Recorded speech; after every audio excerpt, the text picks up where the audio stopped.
Então, Fernando, faz quanto tempo que esses equipamentos chegaram e quando que começou a montagem da fábrica? Eles começaram a chegar aí no começo de junho, mais ou menos, então desde então a gente está montando a fábrica, toda a parte elétrica, a parte hidráulica, que é bastante importante, tubulações de vapor, tubulações de glicol, tudo que envolve aqui a parte industrial mesmo, de suprimentos da fábrica. E o que são esses equipamentos? Então, a gente tem aqui hoje diversos equipamentos, né, como gerador de vapor, os suprimentos como próprio compressor de ar, rede pneumática, rede de CO2, enfim, também aí os equipamentos de fábrica mesmo, né, que são a sala de braçagem, os fermentadores, os equipamentos como o flash pasteurizador que a gente tem aqui, centrífuga, que é o nosso último equipamento que está chegando aqui, e toda a linha de invase também da fábrica, né. Desde o moinho, onde a gente começa a produção da cerveja, a primeira etapa é a moagem do malte, até a etapa de invase, né, uma linha de invase, tudo que a gente já recebeu aqui desde o começo de junho e está acabando de receber essa semana ainda. É algo trabalhoso e complicado a montagem de uma cervejaria. Bastante, é bastante complexo. A nossa cervejaria ela envolve muito planejamento nesse projeto, né, a escolha dos equipamentos foi feita realmente a dedo. E todo esse dimensionamento da fábrica também foi feito pensando já num segundo momento, em questões de ampliação também.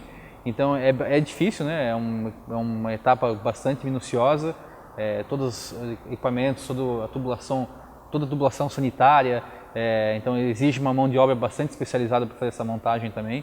Então dá bastante trabalho, mas o resultado a gente sabe que vai ser compensador. E o equipamento que vocês têm, que poucas cervejarias no Brasil usam, é a centrífuga? A centrífuga é um diferencial de processo, né? Um equipamento alemão bastante interessante para dar andamento à produção e em alguns determinados estilos a gente ganha, além de ganhar um pouquinho de tempo, não tempo, mas até qualidade sensorial na cerveja, ela dá bastante mobilidade na área de produção e além da centrífuga também a gente vai ter um diferencial bem bacana aí que é a questão da flash pasteurização.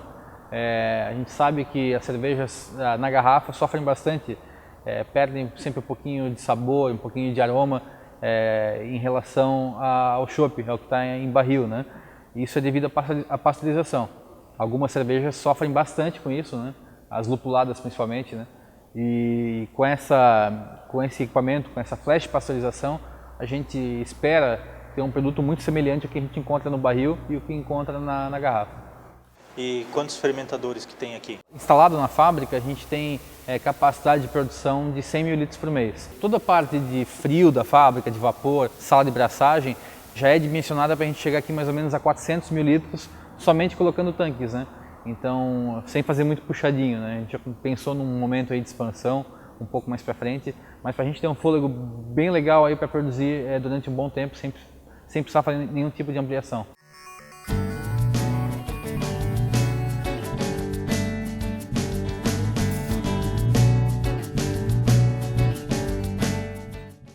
O diferencial dessa sala de braçagem é um formato de quadribloco, né? Então ela tem 4 tinas, nos permite aí ter produção aí de 10 mil litros por um intervalo curto, mais ou menos aí em 12, 13 horas de braçagem a gente consegue ter uns 10 mil litros de mosto.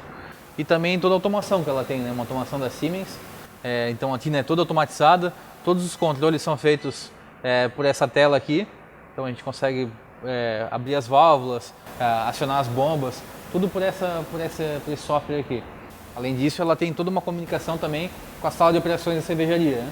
Dentro dessa sala de operações da cervejaria, a gente consegue ver tudo que está acontecendo aqui na sala de braçagem, nos tanques e também na enchedora, né? Mais uma questão aí de controle mesmo do processo. A gente sabe que o processo é tudo dentro de uma fábrica, dentro de uma cervejaria. Então, com esse tipo de automação, a gente consegue ter um processo mais na mão.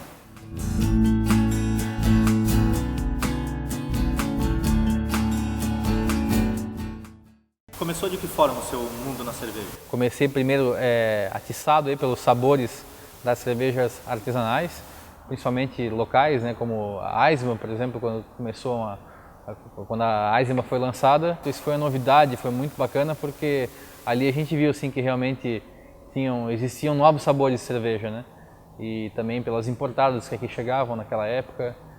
Então, e depois disso comecei a fazer cerveja em casa com alguns amigos, meu irmão também. Cerveja de panela? Cerveja de panela, cerveja na panela, o homebrewer, né?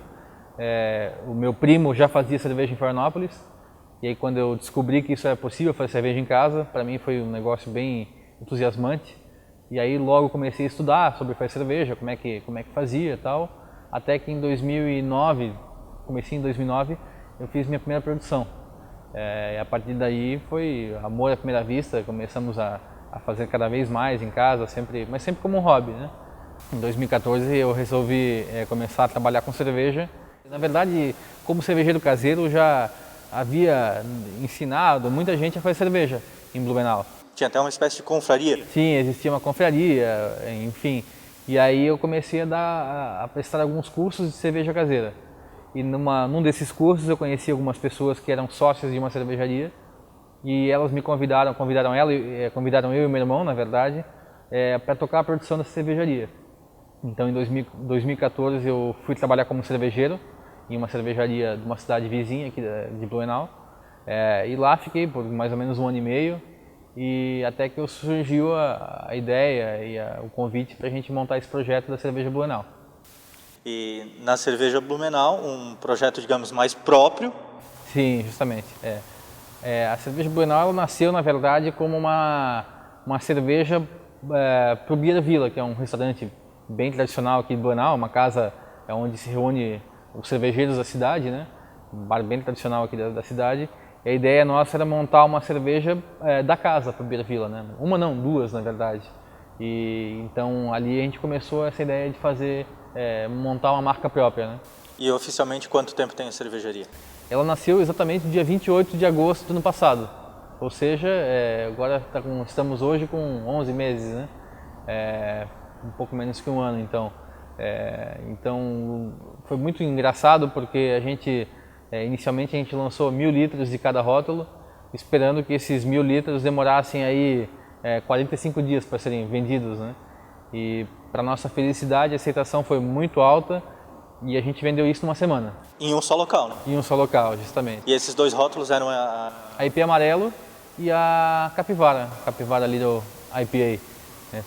A aceitação foi bem legal, foi bem bacana, assim.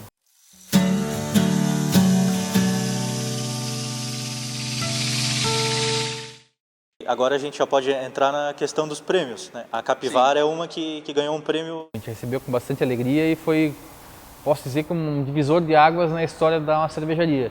Porque com essa premiação, foi no Brussels Beer Challenge, foi eleita a melhor India Pale Ale do mundo, né? Então, quando a gente viu a premiação, claro, recebemos com todo o entusiasmo, né? Olhamos, pô, que legal. Mas quando a gente viu o segundo e terceiro colocado, a gente viu a dimensão que era esse prêmio. Porque como segundo lugar ficou a Odell, uma americana, e terceiro lugar a Ballast Point, a Sculpin, que é uma referência mundial no estilo, né, para mim uma das melhores cervejas do mundo. Então, e com essa premiação a gente realmente teve um entusiasmo muito grande de partir realmente para começar a pensar numa fábrica, né? Então logo já começamos a ter as ideias e correr atrás de imóvel para montar a fábrica própria, coisa que a gente só previa fazer isso em cerca de 2 anos mais ou menos. E IP Amarelo e Capivara, por que esses nomes? A ideia de colocar esses nomes foi de trazer os símbolos da cidade, né? De homenagear alguns símbolos da cidade. Então, IP Amarelo é a árvore, não sei se é oficial, mas é muito encontrada em Blumenau, você vê demais a IP Amarelo, né? Uma árvore muito bonita que tem na região. E Capivara, que qualquer barranca de rio que você vê aí, tem uma capivara, é um animalzinho bem simpático. Também é tradicional da cidade. Bem tradicional, né? Você está na beira-rio ali, você volta e meia-noite, você vê uma famíliazinha de capivara atravessando a rua. E o próprio nome da cervejaria leva o nome da cidade. A cerveja Blumenau já nasce com nome e sobrenome, né? Blumenau, além de ter um nome muito ligado à cerveja, tem um nome muito forte na questão industrial. Basicamente, tudo que você lembra que é feito em Blumenau, cristal, têxtil, você associa a boa qualidade, né? Então, nada mais justo do que a gente usar isso para cerveja, né? E para divulgar a nossa cidade Brasil afora. Eu acredito que o legado mais forte da cultura alemã é justamente o empreendedorismo e a cultura cervejeira. Sem dúvida, né? Aquela questão alemã de querer as coisas bem feitas, né? Isso é muito forte aqui, né? A gente vê isso se espalha por diversos setores aqui, industriais principalmente, ou de prestação de serviço até. Né? A gente tem muito disso, né? Então aqui não vai ser diferente. A nossa cervejaria está sendo montada para isso, né? Para a gente ter cerveja boa sempre com padrão de qualidade muito controlado, né, com muitos controles mesmo. E surgiram mais. A IP amarela, capivara, digamos, uma derivação, um derivado da capivara, um pouquinho mais lupulada, e mais uma outra cerveja. A gente, logo depois dessas duas, a gente lançou mais duas cervejas.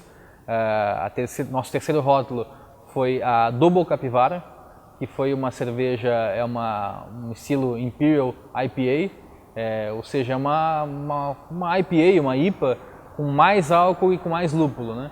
A família Capivara. E depois disso a gente lançou também a Magia de Natal, que é uma Blonde Ale que a gente fez especialmente para o projeto da cidade aqui, que é o conhecido Magia de Natal, organizado pelo CDL. E essa cerveja foi feita uma sazonal, ou seja, somente um lote para ser vendido em dezembro. E a gente resolveu então continuar com esse mesmo estilo, que é o Belgian Blonde Ale, continuar com esse mesmo estilo de cerveja, só que não mais como Magia de Natal, aí sim como Frida, que é um outro personagem da cidade, né? Oktoberfest, todo mundo vai lembrar da Frida, né? Até questão de premiação, né? A Frida, ela está se tornando aí uma campeã, aí uma conquistadora de medalhas, né? Ela ganhou uma medalha na Austrália, como uma medalha de bronze na Austrália, ganhou uma medalha de bronze também no Festival de Cerveja Nacional, e agora foi eleita recentemente a melhor Blonde Ale da América do Sul. Foi a medalha de ouro no Salt Beer Cup. E esse ano a gente lançou, além dessas 4 cervejas, lançou mais uma que é uma Catarina Sour Beer, um estilo de cerveja sour, chamada Son of a Peach, né? De pêssego. Uma brincadeira, um trocadilho com o nome, que é uma cerveja bem diferente, uma cerveja ácida, que leva a adição de pêssego na fermentação, então tem um aroma bastante incrível. Falando em escola cervejeira, vocês não seguem uma linha só, uma escola alemã, uma escola inglesa, uma escola belga? Não temos essa pegada, né? A cidade é muito conhecida pela pegada de cerveja alemã. A gente vai cair um pouquinho fora, não que a gente não faça cerveja alemã, nós vamos fazer. Estamos aí com vários tipos de cervejas, receitas engatadas, mas a gente é muito influenciado aí pela escola americana, escola belga também, inglesa. A gente quer fazer cerveja boa, independente de qual é o tipo de cerveja, qual é a escola que ela está inserida. E para fechar, o que tem mais para frente programado, além, claro, da inauguração da cervejaria, inauguração oficialmente? Nosso desafio primeiro é botar a fábrica para funcionar, né? O que a gente mais quer, a ansiedade maior é essa, mas nosso próximo lançamento é uma Barley Wine, é uma English Barley Wine, uma cerveja aí na faixa de 8,7%, 8,5% de álcool, uma cerveja feita para guarda, envelhece muito bem e é um rótulo sazonal, ou seja, lançado somente para essa data comemorativa. Ela leva o nome 1850 também como fundação da cidade, em homenagem à cidade, e é um rótulo que a gente quer aí também que talvez se repita a cada ano, né? E vai ser lançado no dia 2 de setembro, que é aniversário de Blumenau.